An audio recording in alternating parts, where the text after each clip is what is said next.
Mama, niospa. Uyu anonzi Lino, musikana wangu.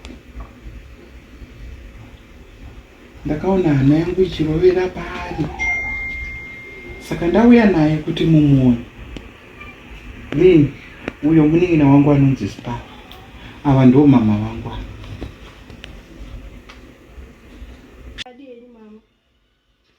Une makore mangani?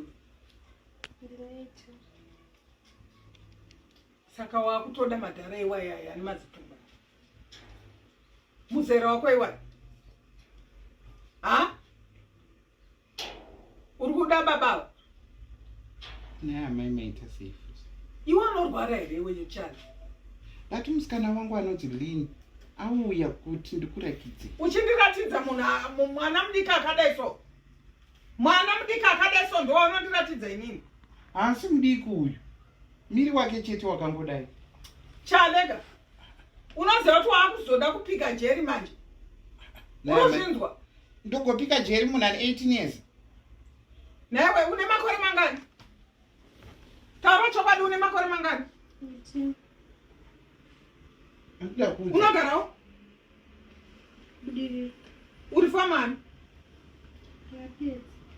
Wakapedza chi? Saka wakuda zvirarume?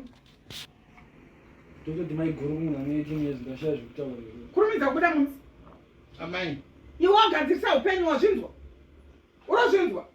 Ndauya naye kuti mumuone. Imu zvino mukatanga kujamuka zvinobuda here. Usafurirwa iwe wazvinzwa? Uyu munhu uyu anochinja varungu, makaradhi, anopesanisa uyu. Hana wasingadi uyu. Varungu, makaradhi, machembere. Ndakaenda naye kunhamu uko kunhingirikini uko. Akanondinyadzisa nyuru rakachembere kasina kana musana. Kurumidza kubuda enda kuna mai vako. Vanzi bude. Enda kwaro. Aya ngambude. Kuda vamadhara. Nonsense. Wakuzopika jeri manje. Ndikakuona futi pano hokoyo. Tuwisira kamwana kadikana.